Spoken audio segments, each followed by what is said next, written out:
What's up, guys? Spin Firearms here, and just pulled this out of the holster, and no, this is not the firearm we're going to be talking about.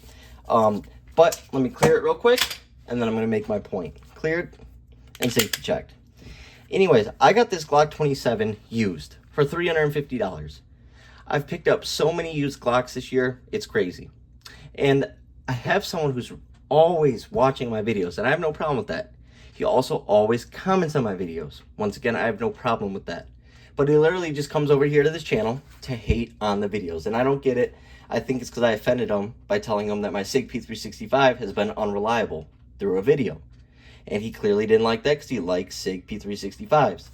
Not a big deal. It's just my experience. They've been unreliable and have had catastrophic failures. So I made a little short saying, buy used Glocks. Like, instead of going out and getting a Taurus G3C, I love my G3Cs. I love my GX4s. I love my budget firearms. I love my daggers. But you can get Glocks basically at budget price. I got this for $350. I picked up a Glock 26 for $275 a couple months ago. That person said that every Glock that you buy used is absolutely destroyed. There's wear. It looks like it's been heavily used, hasn't been well maintained. I'm not sure what the guy's talking about. All the used Glocks I've gotten have been absolutely flawless. This is just regular Gen 5 wear. If you talk to anyone who knows firearms, or if you even reach out to Glock themselves, ask them about their Gen 5 barrel wear. It's not barrel slap. This is just barrel wear for the Gen 5s, even the Austrian models. So this handgun right here is going to last forever, especially with the amount of rounds the average person shoots. So no, buying a used Glock 20 or Glock 26, Glock 27, whatever it is, just look at it. If it's in good condition, pick it up. This is in great condition for $350. People just can't handle recoil, and people just can't handle the truth when it comes to the P365. But we are going to be talking about the handgun that I prefer over the 43X. And there's a reason why we're talking about it. Because it's basically a 43X with a little bit different upper. I'm going to talk about the things that I put into it, or actually a buddy put into it. We did a little trade or whatever the case may be. Shout out to Daniel Hegg. But this handgun is unreal. And I've shot it so much. It was my buddy's, and I shot it for forever. Absolutely loved it. I always loved this specific 48 that he had. I'm not a big fan of these grips, but honestly, this setup right here has made me extremely or like the 48 a lot better than the 43X. And I think the 43X gets so much more attention and popularity because it's smaller, more concealed carry oriented, where this is even longer than a Glock 19. So for a lot of people, it gets a little uncomfortable. For me, I like shorter barrels and shorter slides, so it's easier to carry. But in this case, this handgun is worth, the little bit more being uncomfortable 100%. And that's because of the way it shoots, the way it handles, and it's just unbelievable. Anyways, this is one of the Glock 48s that came out prior to the MOS. Obviously, you see there's no rail. You see that there is no optics ready. And you also see the color of the slide. Well, if you know me, I love stainless steel. I love gray and black combos. I love silver and black combos. That is my go-to. So the fact that Glock put this out from the factory like this was absolutely amazing to me. And it always caught my eye. I've just never been a big fan of the 43X and 48. They're great shooters, smooth as can be, but I was never a big fan. But my buddy Daniel Hegg kept saying, try it. You have to shoot it. You have to give it a go. And he claimed the 48 is better than the 43X and that it's better than a lot of these handguns. And I 100% agree. I absolutely love the Glock 48. Now, what did I put into it? Because, of course, people are going to say, oh, we got to do all this stuff to make it better. No, guys, he actually got a brand new Glock 48. We shot it stock right out of the box. Shot it no differently than this. Unreal. Stuff that you add on to stuff is just preference and things that might make it a little bit better to fit your needs. But I can shoot a stock Glock 48 just as good as this. Just as good as my 19, just as good as my 45, and so on. The Glock 48 is unbelievable. The Glock 48 has a 4.19-inch barrel, which makes the slide a little bit longer, which also makes it a little bit heavier. So there tends to be a little bit less recoil, a little bit more muzzle flip though. But what's nice about it is for concealed carry, I thought this would be a little bit too much for me, but all I do is have my firearm canted a little bit in the holster. And what's nice about that longer barrel and slide is it prevents it from keeling over and printing. Here's your body on this side. A 43X will go out a little bit more because it has a 3.4-inch barrel, and that's where something like, hold on, I gotta pull out my holster, a wedge comes in.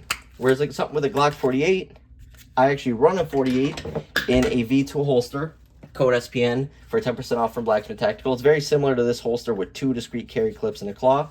But anyways, like I said, code SPN for 10% off if you want an amazing holster. I carry this with no wedge, just the double discrete carry clips and a claw, and it's good to go. So this does not print as much as you think it would, even having that Glock 19 size grip. And for reference, I'm 175 pounds, 5'9", and I'm pretty fit, or tone, whatever the case may be, if you're curious about body style or whatever. Anyways, I don't need the MOS. I don't need the light. I don't go out at night. I'm a family man. I'm here with my 3 kids and my wife. Wouldn't have it any other way. I don't need to go out past dark unless I absolutely have to. Of course, I have setups like my Hellcat with a light on it, my XDM with a light on it. I have a 26 with a light on it, a 27 with a light on it, but I rarely ever use them because I like to be at home with my wife. That's just what I prefer. I like my family. Actually, I love my family, and that's what I enjoy. So there's no need for me to go outside and be all tactical and, whatever the case may be. The 2A community sometimes is out of touch with reality. Wearing vests and helmets and night vision. Yeah, that stuff's all fun and cool, but don't they say train how you carry how you train? It only makes sense to be training with your handgun the most. But anyways, it is clear. As you can see, I don't run out and grab shield mags. I have them. I've used them. I've actually had no issues with my 9 Shield Arms mags. But for my Glock 43, I had terrible issues with 2 of them. And I put out a poll, and people said 50% ran. The other 50% of people said they had terrible issues. I do not trust my life on 50%. I don't. Any day they could fail on me. I trust Glock OEM. I'd rather have 10+1 rather than a questionable 15+1. I shoot this better than my SIG P365 XLs. I shoot this better than my Hellcat Pro. I shoot it pretty, comparable to my Hellcat Pro Comp, whatever the case may be. But anyways, this has OEM night sights from Glock, which I wish the white outlines were a little bit more, popped a little more. They have a nice tritium, right? Obviously, it's not completely dark in here, so it's not going to glow fully. But nice tritium, but I do prefer the white outline to be a little brighter. Then I threw a Millspin backplate in there. I like having American flags on my stuff. Not a lot of patriots, not a lot of people who love America anymore, and a lot of gun owners voting for the side that hates firearms. It's blowing my mind the amount of people. I put out a short with a Glock 39 with a Make America Great Again base plate, and what did people do? They crapped on it. It's like, so you're voting for the side that wants to ban firearms? That's crazy. I don't care who's in office running on that side. If you love firearms, you don't vote for the other side. Go third party, right? It's simple as that. Go third party. You leave us alone, we leave you alone. Simple.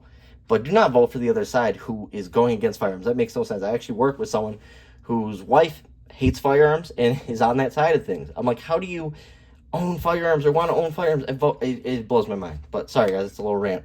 I don't really like politics, but I will like the Second Amendment. I love the Second Amendment, and I want to keep it alive. No Shield Arms mags, not needed. This thing is so accurate, fast, 11+1. If you guys are shooting more than 11 rounds in a self-defense encounter, you're probably getting charged. Let's just be real. I'm just stating facts here. But of course, people say, oh, the more the merrier, the better. I get that. Carry a backup mag, you'll be good. OEM mags for everyday carry. Simple as that.